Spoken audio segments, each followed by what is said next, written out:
Today we're going to throw focus on BEML and where is it that they stand in terms of recovery and of course the future prospects going forward as well. Joining me today, Mr. DK Hota, the CMD at BEML. Dr. Hota, morning. Good to have you on the show. Hope all's well with you and the entire BEML family.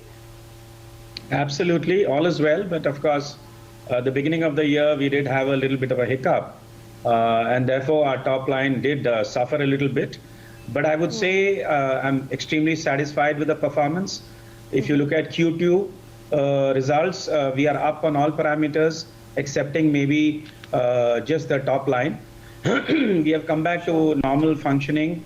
We've had some COVID cases and some unfortunate deaths as well. Some supply chain issues, I would say, are still alive. And now, of course, the government is very, very keen that we should get on the Atmanirbhar, trip, and therefore certain approvals, which I think in the short run is taking time, but in the long run, I think is good for the country. Help me understand what really is happening when it comes to execution of orders. You also talked about supply chain being smoother. How far are you from the pre-COVID levels? I would say we are almost at about 90% of pre-COVID levels. As I said, the only two challenges which remain are the supply chain, and quite a lot of our supplies come from overseas. So even if the supplier has, kept it ready for shipping, the shipping and the air freighting, that's where we are, experiencing certain challenges. Otherwise, as far as our production, our manpower, our machinery, normal working, everything is absolutely fine. I expect by the end of the third quarter, we should be absolutely normal. Good to hear that. You also reiterated and touched upon the government's Atmanirbhar Bharat mission. The policy formulations, the reforms on self-reliance, and of course local production as well. Help me understand how will this favorably impact BEML in particular, the operations of the company, and in particular about the defense sector too? See, it's not about just the defense. Because as you know, BEML operates in rail and metro, defense, aerospace, as well as mining and construction. And if you look at the history of BEML, we were actually born in the womb of Atmanirbharta. The reason why BEML was set up was to ensure indigenization of a lot of, products and, platforms which used to be imported. For example, if you look at the mining and construction space, recently, we got another order for 15 numbers of 150 and 200 ton dump truck. Now, these are dump trucks which are made by barely 4 or 5 companies in the world. And this has been totally indigenized. It's our own design. And Coal India has placed an order for 15 numbers. Government is extremely particular about the Atmanirbharta, and therefore, any global tender less than 200 crores, we have to ensure that we, very, very patiently scan the domestic market to see Indian suppliers. So that is where some challenges we are facing. For example, if you look at the mining and construction, we have almost 90% indigenization. And for the balance 10%, there are certain performance items which, we necessarily have to import, the bearings, the seals, etc., etc. The government is extremely serious, as I said, and in the defense space, we are looking at doing a JV with a multinational to, ensure that the spares are manufactured in India. We are also looking at another JV for making propulsion systems for taking care of our rail and metro, vertical. As far as the, Atmanirbhar issues are concerned, recently we had the Honorable Raksha Mantri who unveiled a lot of our Atmanirbhar products. And we, BEML as a company, we have a lot of IPR, we have a lot of intellectual property, and we are right now focusing on design and R&D. R&D has consistently been over 3 to 4% for us consistently. And we are focusing on indigenously designed and developed products, high-end products in the mining and construction, as I said, the 150 and the 180 ton excavator. Then recently we unveiled a heli-portable dozer, a dozer which can be disassembled in a matter of few hours, and it can be airlifted to the border area. We had also made a medium bulletproof vehicle, which otherwise, would need to be imported. There's a lot of MOUs that we are signing with, you know, parties like IIT Kanpur, NASSCOM, we are focusing a lot on AI, artificial intelligence enabled products, etc., etc. The first driverless train for Mumbai Metro, you'd be pleased to know, we should be dispatching it sometime in December to Mumbai. And I think those of you who are in Mumbai will experience the first driverless train in India. And this, by the way, is the largest order ever of 576 coaches. The other Atmanirbhar thing that we are doing is we are developing a 1500 horsepower engine for the future main battle tank. As far as the company is concerned, for ensuring Atmanirbhar, we are putting out expressions of interest. We are working towards a zero import policy in line with the vision of the Honorable Prime Minister. And in these expressions of interest, you'd be happy to know that a lot of world-class companies have expressed their interest to set up shop and to partner with BEML. So these are some of the things that we are doing as far as Atmanirbharta is concerned. Thank you. Right. Dr. Hota, if you could tell me a little bit about the mining division as well in particular. Are we going to see an incremental pickup as you are seeing improved revenue mix driving the economies of scale and your operating leverage? See, mining and construction, is basically driven by the coal companies, and Coal India has very aggressive, capex, and they are also looking at a lot of upgradation of their existing fleet. So I expect that to pick up much more in the last quarter. As far as the construction is concerned, construction anyway is on a fast pace, and the road building, etc., though our market share in the construction business is not very high, but we do expect to get some traction over there. So overall, I would say mining and construction is going to look better and better. And we are also trying to, as I said, the Atmanirbhar products, we are looking at some few lines of business, underground mining equipment, for example. Now, these are new stuff that we are planning to do. Mining and construction overall, I would say it's a steady, sector for us, and we are getting our revenues consistently over the last few years on this. Thank you. Dr. Hota, you talked about in great detail about the defense segment. As of now, it contributes about 38% of your total order book. And as I understand, you also raised the company's defense order book to 4,400 crore rupees. Give me a sense about the visibility that you have as to where the defense segment would actually go up going forward. And do you see this 38% contribution only increase in the years to come? See, what happens is, I'll just give you a context so you'll appreciate. In defense, in the last 4 years, the orders for equipment that BEML had got was roughly in the region of 400 crores. Now, that you would say is quite small. But over the years, we had sowed the seeds and we had put in a lot of tenders and bids, etc., etc. Those are all fructifying now. At the moment, this year, so far, from 1st of April, in defense, we have already booked orders of about 1,800 crores. Now that is huge. And we are expecting in the near future, before 31st March, another 860 crores worth of order. And in the future, I would say there is a prospect of another 1,200 plus. So if I assume at least 75% of the 1,200 crores, and mind you, these are orders that we get against competition. Recently, track with Mindflow, we won. That was against competition with a private defense player. So defense in the years to come would, help us to increase the overall revenue. So far, it was depressed for a variety of reasons. Even in the spares and service, earlier years we used to do about 20 to 30 crores. Now this year we are expecting to cross 200 crores.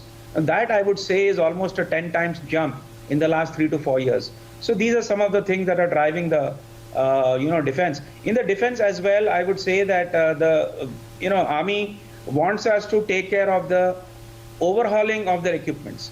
So recently there's an armored recovery vehicle which otherwise used to be maintained by their army-based workshops.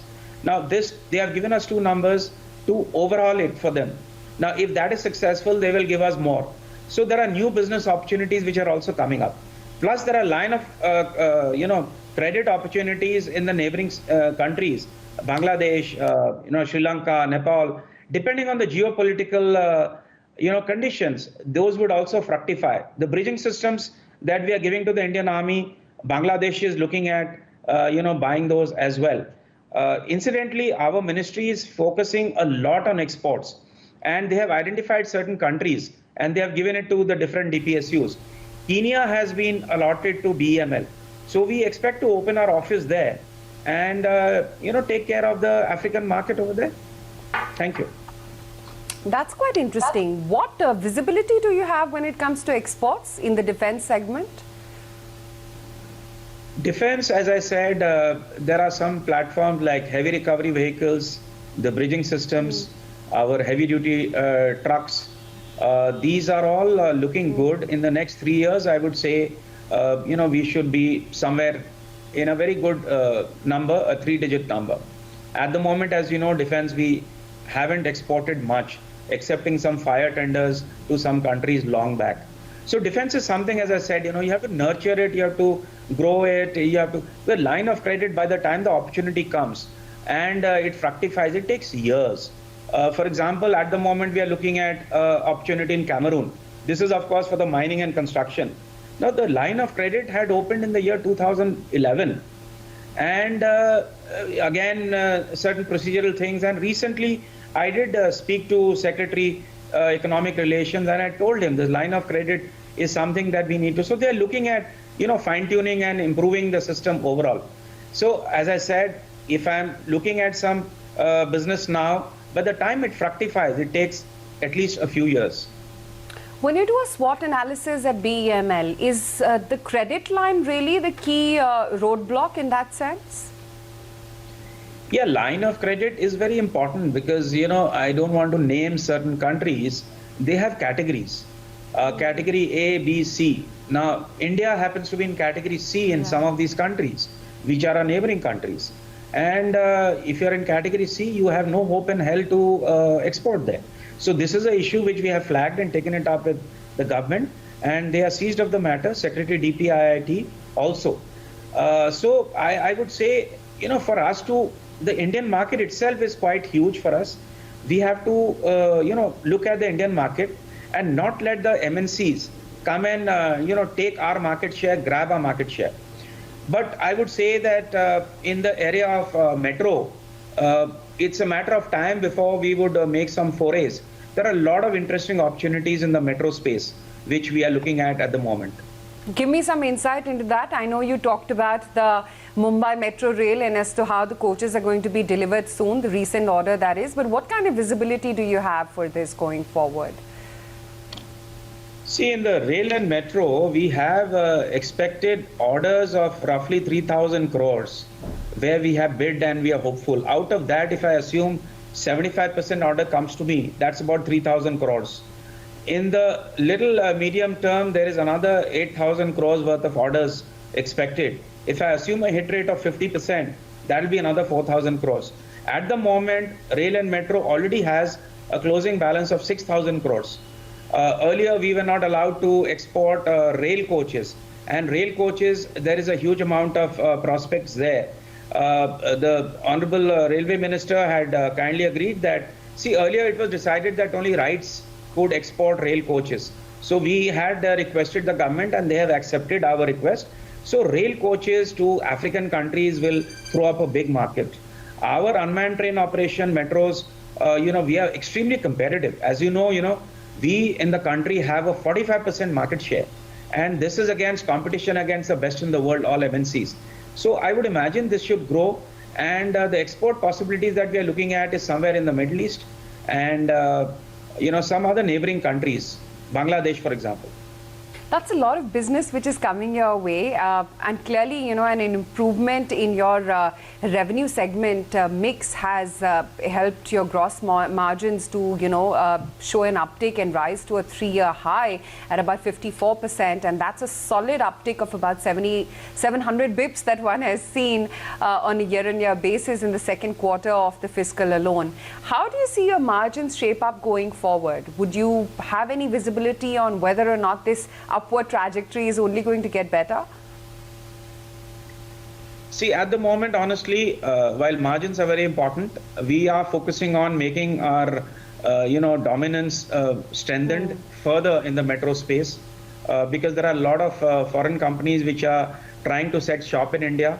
And so that is something we are looking at. Unless you are competitive with, Chinese metro manufacturers breathing down your neck, you cannot really try to look at margins at the moment.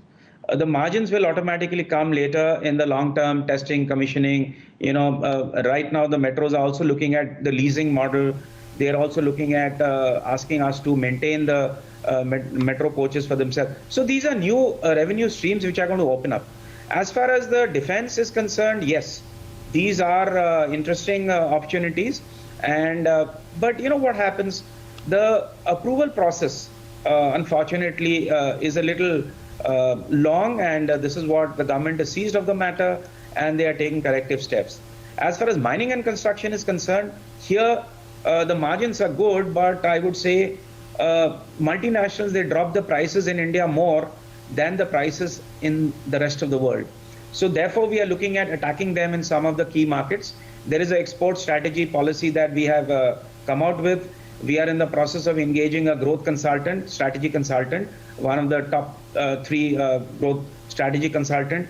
So that should help us to look at the export strategy. We will take our product abroad, get it, strengthened, get the branding done, get the sales done, strengthen our service network, and then from there we will try to hit the Indian market. I was going through a couple of reports, and the market fraternity is expecting BEML earnings CAGR of over 42% over a period of FY20 to 23 on an estimated basis, versus the 7% contraction that you saw in FY17 to 20. Also the ROCE of about 6% over FY21 to 23 on an estimated basis. Would you say that these are prudent numbers and the calculation is at par, or do you think you have scope of even bettering these performance targets? See, financial numbers, I will not be in a position to comment now, because I don't know what assumption they have made.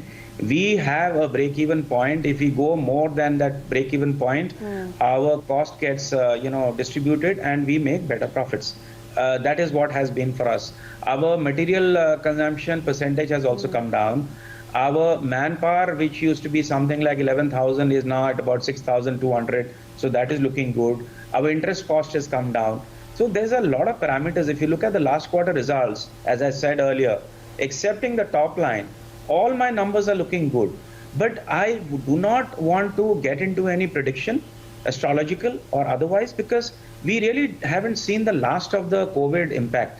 Whether the second wave, the third wave, and how it's going to impact the air bubbles, our supply chain. So these are issues that we need to be mindful of. So I would say the future does look good. Okay, great. The other constant overhang, Dr. Hota, continues to be the government's strategic stake sale plans. What is it that you're hearing about divestment? Well, I'm in the midst of it, so I'm not hearing. I am experiencing it. And as you know, the disinvestment decision was taken sometime in the year 2017. And we've been at it for a long time. But however, things have speeded up in the recent months. And the government is extremely serious about the disinvestment privatization of BEML. The 54% should get offloaded. 26% should be offloaded to a private partner. And the government will retain 28%. The PIM, the preliminary information material, has been finalized, and the EOI is expected to be out soon. I would expect by the end of the month it should be out. Once that is out, of course, the process stipulates a certain number of gates. And I would imagine in the 6 to 9 months or maximum 1 year, the disinvestment should be through. See, one of the issues in the disinvestment for us was the surplus land assets. Fortunately, this has been carved out. Whatever is required by the company for the next 3 to 5 years has been retained with the company. The balance has been carved out, and with the help of our administrative ministry, Secretary Defense Production and Secretary Deepam, who is overseeing this entire process, we have been in talks with the state governments where, certain land had been taken with certain covenants, caveats. So we are trying to sort those out. Wherever the land is very clear, we are looking at how to have it sold. The selling would be done There are certain agencies, international land consultants who have been appointed by BPAM. They would be overseeing the sale of this land. So I would say things should happen in the next 3 to 6 months. A lot of things should happen. And do you sense, given that this is such a prized company, BEML, with you at the helm, there should be a scurry of investors vying to get a piece of BEML? Absolutely. See, BEML, for whatever reason, has huge upside. I would imagine after the privatization in the medium term, it should at least see a 3x to 5x. Now, all the three verticals that we are present in, aerospace, again, there are a lot of opportunities that we are exploring. Defense, a lot of things are looking good, especially with the Atmanirbhar push. Mining and construction, we are getting into new areas. Metro is got a humongous potential for us. So I would say that investors, this is the chance to enter India and get a prized company like BEML. So I would say there's a lot of upside. Our people are also technically very savvy. We own a lot of intellectual property. So that makes the company really a prize catch. And a certain amount of apprehension, of course, is there amongst the minds of the people, to which we have allayed the fears to say that if you're working hard and you're working smart, there's no reason why the new owner should, have anything else to do with you except keep you. So, there's a lot of change management exercises and talking to people, aligning the people, explaining to them. There are a lot of forces at play. So we are trying to work on that at the moment.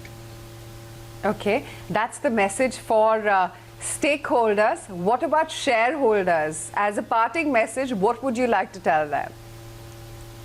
Well, I think the shareholders have nothing to complain. They should just be patient.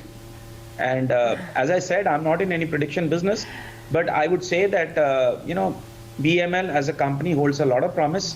There's a lot of potential, a lot of upside expected. And given the government spending that's happening, even the recent skirmishes we had in Ladakh, other places, there's a lot of opportunities coming up for us. And given our land bank that we have, even in the existing BEML, there are a lot of, I think I forgot to mention to you, we had put an expression of interest for foreign companies to tie up with us. And a lot of them had approached us. Those MOUs, NDAs are in the process of being signed. We are looking at some of those. So when that happens, BEML will be a much stronger company. And maybe in the years to come, we could spin off certain JVs. We could come out with some IPOs. I don't know. It's in the 3 to 5 years term. And you may also be aware that after 3 years, the new owner is going to get a lot of freedom to redesign his business, if you understand what I mean. So there's a lot of upside there for the shareholders.